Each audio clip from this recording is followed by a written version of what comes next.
Hello everyone, welcome to my channel. This is Priya Bhargav. Today I am going to tell you about Big 5 personality test. This is for MAPC second year students. This is given for the practical purpose. So you need to learn how to do this practical online, or what are the things that you must understand or know to perform this test. So आज हम big 5 personality test को समझेंगे। Big 5 personality test के कई तरह के scales available हैं जो यूज किए जाते हैं पर्सनालिटी को समझने के लिए। जिस तरह का टेस्ट यहाँ पे इस साइड पे आपको दिख रहा है वो IPIP बिग 5 फैक्टर मार्कर के नाम से जाना जाता है। सो इसका IPIP का फुल फॉर्म क्या है, पहले मैं आपको ये बता दूं। IPIP का फुल फॉर्म है इंटरनेशनल पर्सनालिटी आइटम पूल। सो इसको यूज किया है इस टेस्ट में।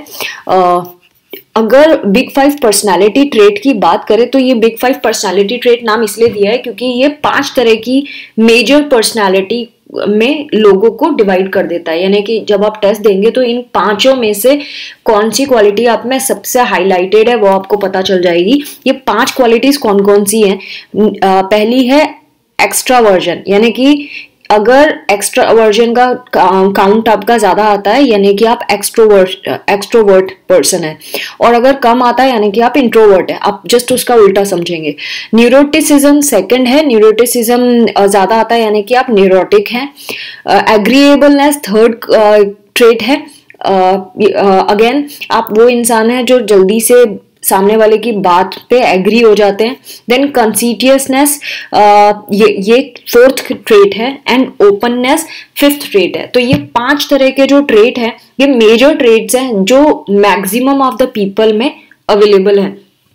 तो जब ये टेस्ट किया था, बिग 5 पर्सनालिटी टेस्ट जब करते हैं तो इसमें ये कैसे स्टार्ट हुआ इसके बारे में इन्होंने ये बैकग्राउंड यहाँ पे दिया है। इसमें इन्होंने ये बताया है कि ये जो टेस्ट है ये एकेडमिक पर्पस के लिए किया गया है, एकेडमिक साइकोलॉजी में यूज किया जाता है।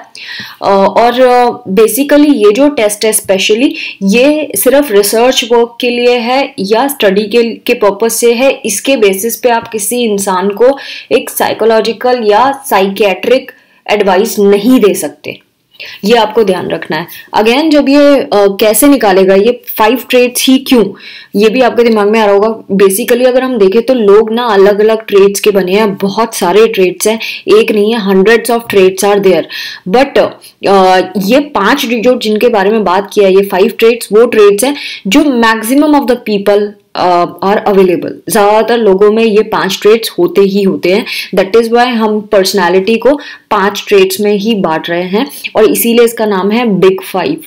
अब आप समझ गए होंगे बिग 5 फैक्टर क्यों बोला गया है इसको, कि ये 5 ट्रेट सबसे ज्यादा पाए जाने वाले ट्रेट्स में से है। That is why.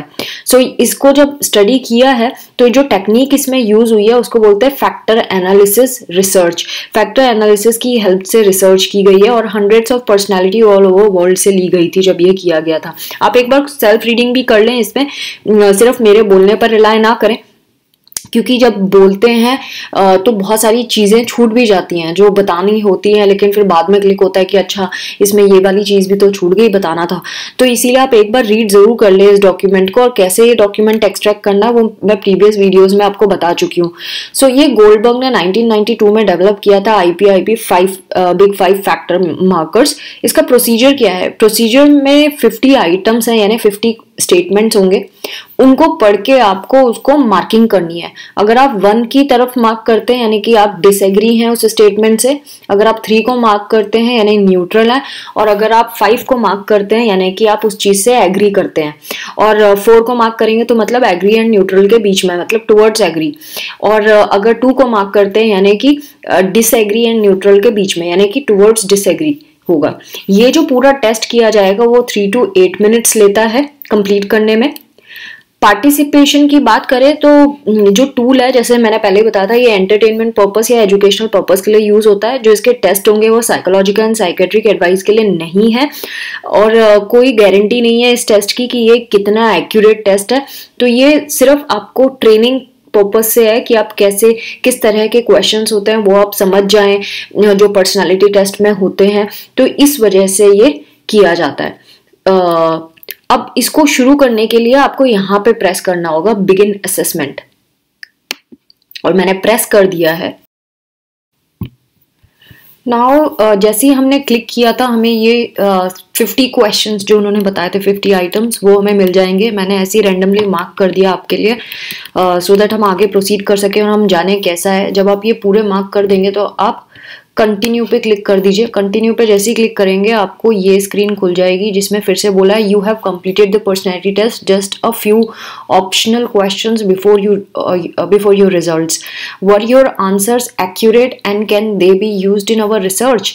इन्होंने पूछा है क्या आपके आंसर्स बिल्कुल सही सही आपने भरे हैं, क्या हम उसको रिसर्च में यूज कर सकते हैं। इट्स अप टू यू, आप चाहे येस लगाएं या नो लगाएं। मान लीजिए हम येस लगाते हैं, हम रिस्क लेते हैं कि हमने एक्यूरेट भरे और हम रिसर्च में डाल सकते हैं। Now what, would you be willing to answer a few more questions for our research 3 to 6 minutes before you view your results. तो चाहे तो आप यस बोलो चाहे नो, मैं नो बोल रही हूँ क्योंकि हम फिर सीख नहीं पाएंगे स्कोरिंग। अब इसको कंटिन्यू पे आप क्लिक कर दीजिए। कंटिन्यू पे क्लिक करेंगे तो ये आपका रिजल्ट समरी आ जाएगी। तो जैसे आप रिजल्ट समरी में देखेंगे तो इसमें देखिए यहाँ पे इन्होंने बोला है कि your result from IPIP Big 5 factor markers are in the table below। Table में आपको देखना है, ये वाली जो टेबल दिख रही है।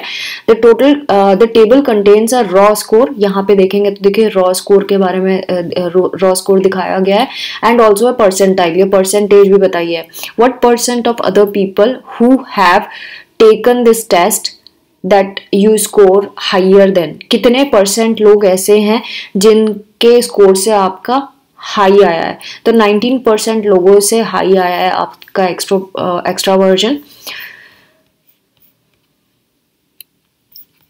देन अगेन फिर इमोशनल स्टेबिलिटी की बात करें 22% लोगों से हाई आया है। देन एग्रीएबलनेस में 51% से, कंसीटियसनेस में 92% लोगों से ज़्यादा है, इंटेलेक्ट और इमेजिनेशन में 18% से ज़्यादा आया है।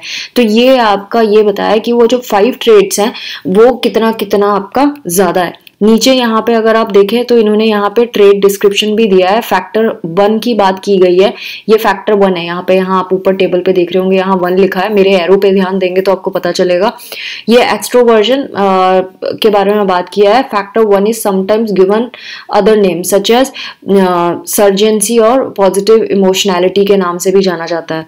तो इस तरह से इन्होंने स्कोर के बारे में हर एक के बारे में बताया। Individual who score high on factor 1 are outgoing and social. अगर ये वाला स्कोर आपका ज्यादा आता है तो आप ज्यादा आउटगोइंग और सोशल होते हैं। और individuals who score low tend to be shut ins, मतलब कि इंट्रोवर्ट्स होते हैं। अब अगर आप फैक्टर 2 के ऊपर क्लिक करेंगे, यहाँ पे देखिए रेड हो गया। पहले फैक्टर 1 पे ये देखिए ग्रीन कलर था, ये कलर से इन्होंने बताया। रेड पे क्लिक करेंगे तो ये सेकंड फैक्टर के बारे में बता रहे हैं, इमोशनल स्टेबिलिटी के बारे में बात कर रहे हैं इसमें। और ये बता रहे हैं कि often referred to by other names, जैसे न्यूरोटिसिज्म या नेगेटिव इमोशनैलिटी भी बोली जाती है इसको। अगर 2 cases interpretation are inverted, neuroticism and negative emotionality be thought of as the opposite of emotional stability. Emotional stability का जस्ट उल्टा माना जाता है। तो अब हम थर्ड फैक्टर पे जाते हैं। थर्ड फैक्टर के बारे में, एग्रीएबलनेस के बारे में क्या बोल रहे हैं। पर अगर किसी का हाई एग्रीएबलनेस है, मतलब कि वो फ्रेंडली है, ऑप्टिमिस्टिक है, यानी पॉजिटिव सोचने वाला है। लो स्कोरर जस्ट उल्टे होते हैं, क्रिटिकल होते हैं और एग्रेसिव होते हैं। नाउ अगर फैक्टर 4 की बात करें तो कंसीटियसनेस, मतलब कि जो हाई स्कोर करते हैं बहुत केयरफुल होते हैं, डिलीजेंट होते हैं। लो स्कोर करने वाले इम्पल्सिव होते हैं एंड डिसऑर्गेनाइज्ड होते हैं। देन 5th फैक्टर की बात करें तो जिनका स्कोर इंटेलेक्ट एंड इमेजिनेशन की बात कर रहे हैं, तो factor is often called openness to experience. तो जिनका लो स्कोर है वो ट्रेडिशनल होते हैं, अनकन्वेंशनल होते हैं। तो इसमें देखिए स्कोर कैसे आए हैं उसके कंपैरिजन में। आप 50 को क्योंकि परसेंटेज है तो परसेंटेज हमेशा 100 की होती है, तो 50 से कम आया तो आप कम मानेंगे, उसको लो की साइड मानेंगे। और 50 से ज़्यादा आया तो आप हाई की साइड में मानेंगे, और उसके बेसिस पे फिर आप रिजल्ट बता सकते हैं। तो friends, this was all about big 5 factor जिसके बारे में आज मैंने आपको बताया कि टेस्ट कैसे करना है और कैसे आपको रिजल्ट्स लिखने हैं। तो यहाँ पे जो आपकी स्कोर आए हैं वो 50 से ज़्यादा होते हैं तो आप हाई की तरफ मानेंगे, पॉजिटिव साइड, एंड लो आता है तो यहाँ पे इन्होंने ऑलरेडी टेबल पे मेंशन किया और कैसे कैसे इसको क्लिक करके समझना है वो भी मैंने आपको बता दिया। आई होप ये वीडियो आपको यूजफुल लगा होगा, और अगर यूजफुल लगा है तो प्लीज सब्सक्राइब करें, शेयर करें मैक्सिमम स्टूडेंट्स तक, सो दैट सबको इसकी हेल्प हो सके। बहुत सारे स्टूडेंट्स हैं जिसको लास्ट मोमेंट में पता चलता है वीडियोस का, and it is really bad कि उनको कोई हेल्प नहीं मिल पाती है। तो लोगों की हेल्प भी करें साथ में, सो दैट ज़्यादा से ज़्यादा स्टूडेंट्स इसको सीखें। Thanks for watching, take care of yourself, bye bye.